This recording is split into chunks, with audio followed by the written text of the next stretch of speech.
This motion concerns the fate of several industries as we enter yet another phase of this pandemic. Australia is a lucky country, and during this pandemic, most were shielded from devastating recession. Our support payments worked, but a third wave of lockdowns across the economy in the third quarter has brought many businesses to their knees, and we need to tell their story and make sure the government is focused on their needs. Businesses of Warringah, like in other electorates, have been hit hard by the pandemic and the lockdowns. Sectors like events, tourism and seasonal retail were the first into lockdown and the last out. On top of this, the third wave has hammered them, and now, because of the influx of the Omicron variant, confidence is going fast, and there is concern for this industry that is a long pipeline industry. People are uncertain and will not book events, overseas or domestic travel, while this variant is hanging over their head. There is uncertainty, and the government needs to recognise that, the impact of uncertainty on the recovery for these sectors.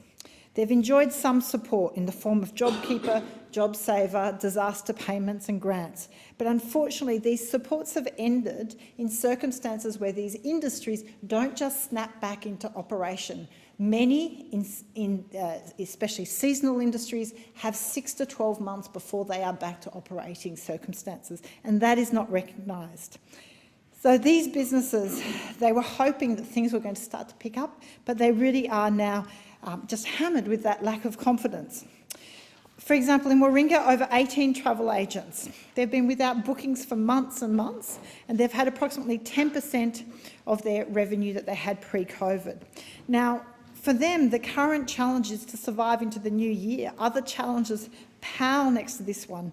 So it is about that survival of keeping these businesses going. Some have bookings, for example, in March next year. But with the withdrawal of support, open borders, state and international, they were hoping things were going to get better. But unfortunately, these sectors still need some support. Australia's confidence to travel again is not yet there. There isn't certainty, especially when it comes to booking events, conferences, large hotels that are relying on conferences being able to be booked. And these things don't just get booked a week out, they get booked months in advance. Seasonal retail like the snow industry, they struggle, and they will need to wait it out to the next season, which is next June, July. Boot fitters, winter clothing, ski shops usually outfit many Australians to go into the snow over the winter months. They've lost 2 seasons in a row and the international season in the middle. They have simply no revenue whatsoever. Some of the resorts are struggling to stay afloat because they simply have not been able to operate because of the restrictions. And these are not just the ordinary retail sectors that can just snap back as soon as you lift restrictions. They need to wait to the following season. We need to restore confidence and optimism so that these sectors can survive until they are next able to operate. And this is where the Commonwealth can and should step in. I've written to and met with the Treasurer on the issue, and while I understand the concern about spending, we can be fiscally disciplined and responsible and still keep these sectors afloat.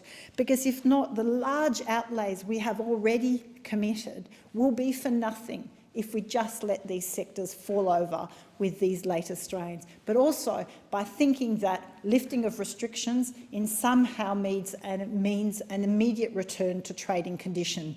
For certain sectors, it just doesn't, and so a one-size-fits-all simply doesn't work. There are some packages and some ways in which we can turbocharge these sectors and the recovery.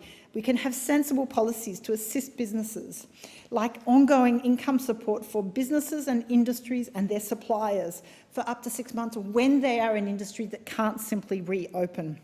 We could have an event underwriting or insurance scheme to provide confidence with going ahead with bookings, against more closures and more strains. Providing tax rebates for travel, events and seasonal retail to stimulate demand. At the moment, there's barely the confidence, and as soon as there is talk of more border shutdowns or more variants, that confidence just evaporates. So I urge the government to consider the specific needs of these sectors.